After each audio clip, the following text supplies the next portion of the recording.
gentlemen, we are about to begin our next session. That is a conversation with Shandana Minhas, author of Survival Tips for Lunatics, winner of KLF Best Fiction Prize. Our moderator for this session is Framji Minwalla. Framji Minwalla is currently the chairperson of Social Sciences and Liberal Arts at the Institute of Business Administration, Karachi. Dr. Minwalla was awarded a bachelor's in art in 1987 by the University of Michigan, Ann Arbor, and an MFA 1991 and a DFA 2000, both by the Yale School of Drama. Good afternoon, good evening actually. I'm just going to quickly read Shandana Minhas, who's on my right, her bio. Shandana Minhas is a Pakistani English language novelist. Her first novel, Tunnel Vision, which if you have not read, you really should read, it's a great novel, was shortlisted for the Commonwealth Writers' Prize in 2008. Her second book, Survival Tips for Lunatics, won the KLF French Embassy Fiction Prize for 2015 in Karachi this year. Her fiction has appeared in the Indian Quarterly and has been adapted for stage and screen. Her columns and essays have appeared in assorted op-ed pages and online. Shandana wrote one of the most beautiful op-eds in the Express Tribune in Dawn.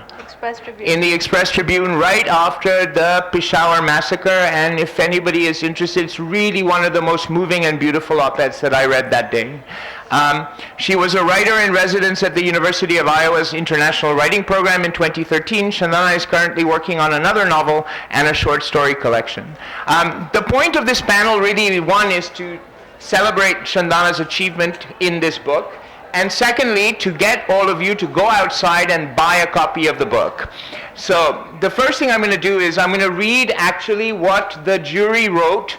The jury that gave her the prize in Karachi this year wrote about the novel. I just have to find it. The sheer lunacy, sustained ventriloquism, and brilliant inventions of character and plot in Shandana Minhas' Survival Tips for Lunatics breaks considerable new ground for Pakistani children's fiction. Miss Minhas's novel follows in the footsteps of Rudyard Kipling. Set in the dark heart of Balochistan, the novel navigates with wit, verve, control, and passion the gnawing anxieties experienced by those children inside all of us who don't want to grow up, those children thrust into a treacherous world with neither parachute nor life preserver. Narrated by a not-so-innocent, supremely eloquent, improbably named 12-year-old named Changiz Khan, the novel confronts with honesty, urgency, and courage the everyday schizophrenia with which we live in this country. It is in the best tradition of children's fiction, both a delight and a warning, a moral illumination for us all about what's important, what isn't, and why. That is what the jury wrote to honor her novel.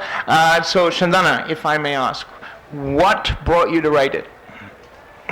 Is this on? Can everyone hear me?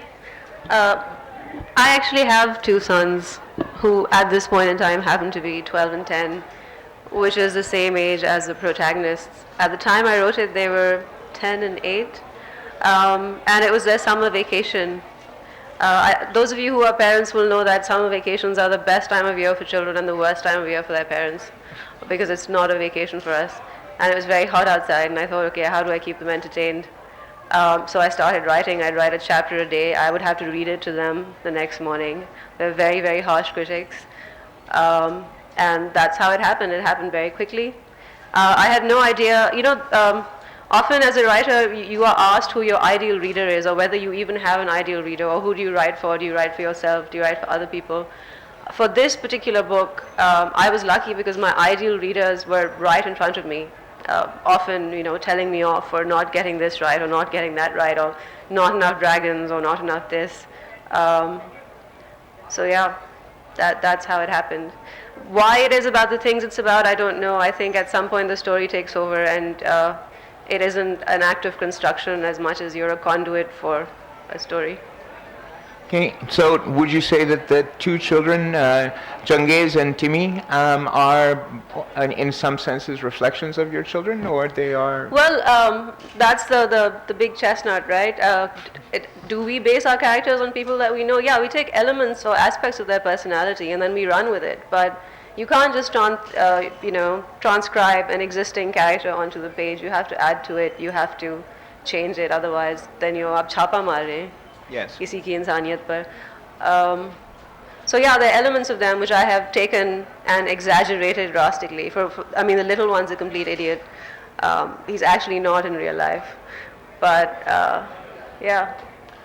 For those of you who don't know, the novel is about two children, Changiz and Timmy, Temur, who get abandoned at Hingol National Park by their parents accidentally and have to find their own way back to Karachi, actually via Afghanistan. It's a comedy. It's a comic novel, and in the best tradition of children's novels, they meet a whole series of helper animals, all of whom can speak, some of whom are poets, and who help them navigate the treacherous terrain that is Balochistan to Quetta into Afghanistan, encountering everybody you would imagine lives on the border between Balochistan and Afghanistan, finally ending up on the Indus River, and then slowly, inexorably making their way home. Is that a fair summary? That is a fair summary, yes. Shandana, was there any, were you thinking about the politics of Pakistan? Because when I personally read it, it was all about the politics of Pakistan. And it was very clear that these figures that you were translating into animals, and then certain of the actual human characters who the children confront are very much people that we would encounter regularly, daily in our lives here. You're right to an extent in that, of course, I was thinking about the politics of Pakistan. Who lives in Pakistan and doesn't think of the politics of Pakistan? But I wasn't thinking of them consciously. I didn't sit down and make a list of these are the notes I have to hit. I wanted to entertain them. And I found myself telling a story that had, yes, reflections of our lives. I mean, a few years ago, we've all seen a whole lot of things. A few years ago, when they were much smaller, there was an incident quite close to our house, and I had the grand idea that I would pack them in the car and drive them to the site and give them a lecture on this is what we're fighting and etc. We must never give up. At some point, of course, part of my brain said to me, this is not a good idea. So I think, but obviously as a parent, I have that anxiety. We all have that anxiety, and we've seen it played out recently in the most horrible of ways, but yeah, it wasn't a conscious thing. It was just, I guess, something that needed to be freed. Have you received, so when you say your children were your harshest critics, any specific ways in which they criticized the work? They're very upset that I didn't write a sequel immediately, and they feel I should drop everything else I do and just write an entire series of books with these two characters. They are a great character. And also they're brothers, so a lot of their lives, despite their love for each other, has to do with pulling the other one down. So, give him this or do that, get him to do that. And I mean, on some level, and they're also children, so they understand that it's not them, but, But they see themselves in the novel? They see aspects of themselves in the novel. Okay. I don't know. Yeah. Would you like to read maybe a passage or two? Okay. My favorite passages, or did you pick some? Do you have a request? I've actually never read from this aloud. From the Magarmach chapter, which is really good, chapter 2. Later on in the mosque. Okay, I'm gonna switch to this mic. You can put it on your lap. That's a great idea because I'm gonna get a huge crick in my neck. Okay. So the Magarmach chapter. Oh, one other thing I should say, and this was deliberate. When I started creating these animals, I actually looked up the most endangered species in Pakistan, and I tried to put as many of them in it as I could, just so that they know. Because by the time they're grown up, I don't think they'll exist anymore. Can we add, including some extinct species? Yes, Yeah. and some extinct species. So what has happened right before this is that Timmy and Changez's parents have forgotten them and driven off, and they've woken up and there's an earthquake, and these crocodiles, which in Balochistan are called vagus, come out of the river, and the two boys climb a tree, and a sparrow appears out of nowhere and helps them, and the sparrow turns out to be able to speak. And they're stuck up there, they have no idea how they're going to get down, and the sparrow tells them that he has a plan. And the plan is that, and so it was that a short time later I moved 2 branches down, introduced myself to the crocodile snapping below as their waiter for the day, explained that the day's special was Timmy, that he was an especially succulent little piece of boy flesh, and that if they just lined up in an orderly queue, there would be enough of him to go around. They seemed quite happy to oblige. One of the smaller crocodiles tried to break the line and push his way to the front, but the giant vagu sent him slithering to the back with one snap of his humongous jaws. We might be wild, his voice sounded, like 2 boulders rubbing together, but we're not savages. As soon as the crocodiles had formed the aforementioned orderly queue, Sparrow urged us down the tree.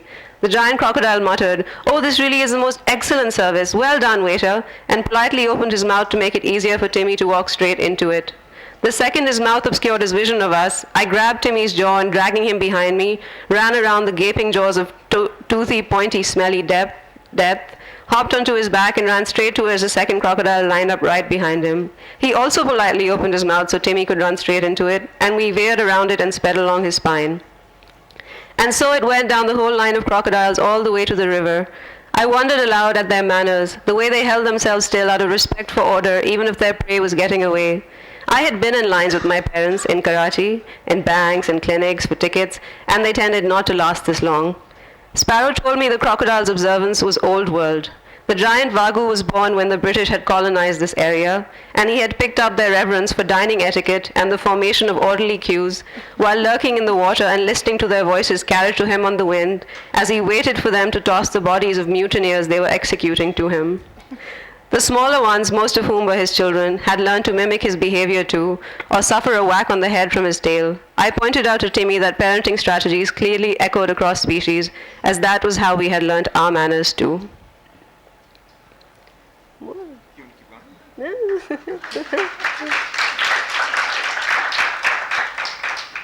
So, one of the very interesting things about the novel is that it actually it reveals a history, a history of Balochistan, a history of Pakistan, the context, the colonial context, how that colonial context comes down through the generations, all the while being a tongue-in-cheek, very funny children's novel. Have you spoken to any children other than your own that have actually read it or have had it read to them? I have spoken to children who read it. Children are not very easily impressed. They're not like adults. They're not going to, walk up to you and cover you with superlatives like, "Oh, it was so good. I loved it." They'll tell you, "Yeah, it was good," which I prefer. I mean, there's an honesty to that reaction. So yes. Okay. But nothing specific stands out that they've. Well, everybody loves dragons, right? Yes, right. So there was a lot about the dragon, and some suggestions were made about how I could create another dragon, and then they could have a giant battle in outer space. Yeah. Yes, there's also a dragon in the novel. Yes, yeah. There is. Dragons, bears, Baluchitheriya, sparrow, magarmachs. What am I missing? Chilthan Markhor. Yes, would you like to read that section? I would. Yes. The Chilthan Markhor, who is the poet of the Highlands. So they're supposed to be escorted across a mountain range, and the guide that they're meeting is supposed to be very unreliable, but they have no choice. And he shows up and he turns out to be a Chilthan Markhor. The Chilthan Markhor was positively gregarious. That means he wouldn't shut up. He talked about everything under the sun, but mostly his tail, his horns, his tummy, his hooves, his diet, except where we were going. He talked about himself like other people breathe. By the time we had clambered all the way up the street trail he led us into, chattering all the way, I had a massive headache from his incessant yapping. It only got worse when we reached the top and he challenged Timmy to a poetry slam. A poetry slam is when you take some poetry and beat it against the ground till it is unconscious. Timmy declined, but the Markhor started anyway. "O hills of home," he began, "must I through you roam, all alone, till I am skin and bone?" He paused and waited expectantly. "Bravo!" Spyro cried out, gesturing to us to do the same. "Wah, wah!" I shouted, remembering what the audience had done the one time our parents had dragged us to a mushaira. Timmy, of course, had slept through it, eventually beginning to snore so loudly that all four of us were asked to leave. "Thank you, thank you." The Marco already had a thick coat, but at our praise he seemed to inflate further. With any luck, he'd continue swelling till he was airborne and on his way to Siberia. If I had known Sparrow was going to lead us straight into an ambush of poetry, I'd have taken my chances with the dinosaurs. Our move backfired, though, because he took it as encouragement to recite another. "O sun up so high," he began, "why do you not wave by as you pass through the sky?" Our applause after this one was considerably more muted. Timmy and I were no experts on the literary arts, but even a tattered sofa cushion could tell this was hardly quality stuff. Oh no, there was more. "Leaf, oh leaf, thief of my heart, how you make me fart." This time we kept quiet. Next to Sparrow, the squirrels had covered their eyes with their little paws and were shaking their heads. Would he take the hint? Apparently not. "I see that your hearts are so suffused with admiration for my verbal virtuosity that you've been humbled into silence," he declared. "But I do not wish to make you feel inadequate. Let it never be said that I, most famed of the rhyming rhymers, could not share the stage. And now," the goat made an exaggerated bow to Timmy, "you must recite one of yours." "But I don't have any poetry." "Well, in that case, I'll just do another one of mine." "No, no," Timmy yelled, as horrified by the prospect of more Markhor poetry as I was. "I just remembered I had a poem in my pocket." Oh. We could tell the dastardly bard was disappointed. "Proceed." "If you don't remember it, I can do the one about the way the evening sky brings out the color of my eyes," the goat master of ceremonies said. "Oh, watermelon," Timmy immediately began, "that I met when I was 7. Is it true that you are from heaven?" The rest of us remained stunned in silence, but the Markhor loved it. He loved it so much he bowed to Timmy, proclaimed him a genius, second only to him in the grand scheme of poetic things, and demanded another. Timmy obliged with a poem about biscuits. "Gluco, gluco, burning bright, in my tummy in the night." And another about limbs. "Whose legs these are, I think I know. His arms are in the village, though." Sparrow's eyes and mine locked. We saw in each other a reflection of the same desire, to be as far away from these hilltop violators of language as was possible. Thank you. So no, what I find remarkable is not just your turn of phrase, but your movement from literal to metaphoric language, the way in which you captured the voices of these two young children and also of the animals, how you make them distinct characters. Every single animal is a distinct character with a distinct personality, a distinct sensibility. But especially the two kids. It's really quite remarkable. And honestly, all of you should buy and read this. And if you have children, read it to your children or give it to your children to read. Should we open it up for questions? Sure. I have two questions actually. The first one, I have two nieces. One is age 3 and one is age 5. So let's say I buy this book for them. Sorry, I'm loud enough. Let's say I buy this book for them, and I read portions to them, and they say, "Mamu, we finished the book. What's that after discussion I can have with them? What was the moral of the story?"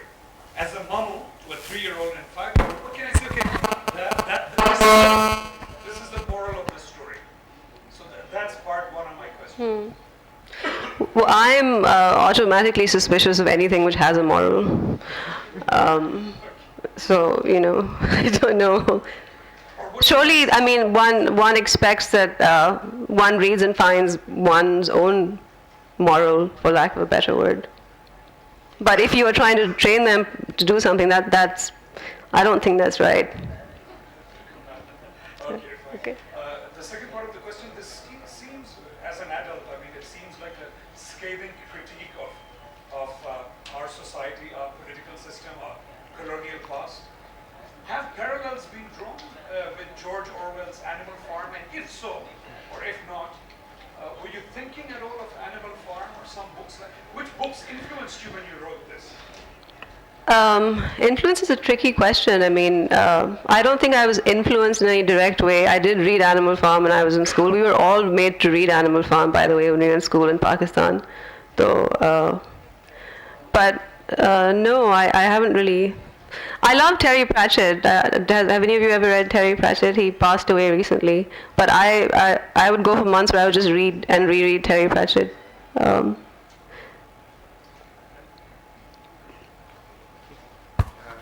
take this opportunity to ask and a very candid opinion. What was the first reaction of your editor when you wrote this book? That's a good question. So I have an agent, and I sent her this manuscript, and she said, "This is a children's book."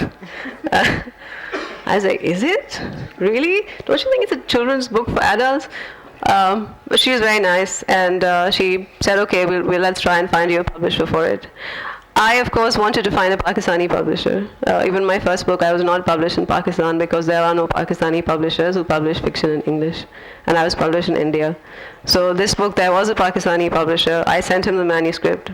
After a month, I got a mail that said, "Dear Shandana, there is too much dialogue. Regards," etc. I said, okay. So again, I was published in India. The editor that I eventually found, Vatsala Kaul at Hachette, India, was excellent. Actually, this is a very toned down book because she managed over the course of several months to convince me to be less scathing. So yeah, she did a really excellent job. She said because there's no point in shooting yourself in the foot. Just wanted to confirm, if ever was there an opinion from your editor or yourself that what would be the age bracket, or we'll just say the readership level for this book, if ever were you to find this? I resisted an age bracket. I didn't want to have that conversation, but they decided that it was going to be marketed to from 9 to 12 middle grade readers, 9 to 12. But it really is not I mean, it is a children's book, but it is also not a children's book. It is very much a children's book for adults. And it is more than just a political critique. I mean, there is a lot, as much about the politics as about the environment, as about our treatment of each other, as about our treatment of animals as living beings. Yes? Yes, but again, those weren't conscious. I actually have had the privilege of going camping in Balochistan over the last 2 years. I've actually done this stuff. And I have felt each time I wished my sons could be with me. But I decided not to take them. So, I mean, I guess this is also a way for them to experience those landscapes and that environment.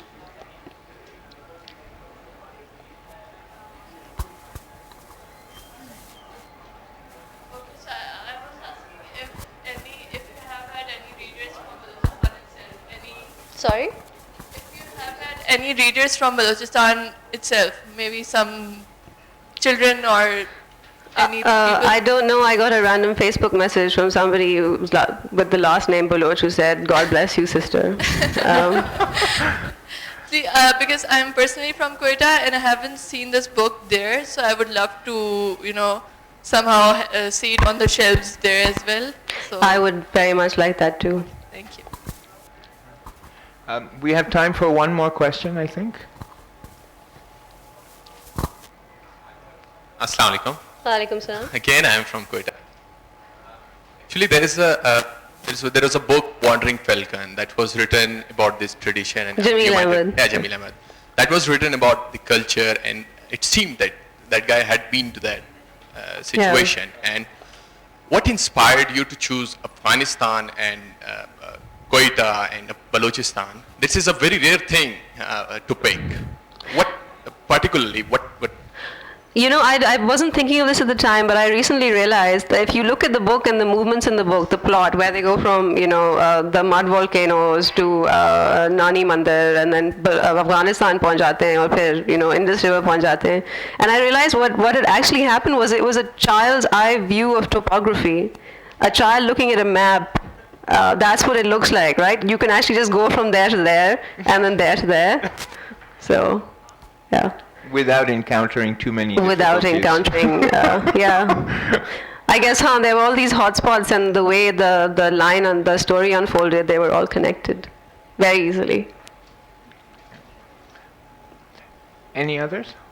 Shandana, thank you very much. Please go and buy this book. Thank you.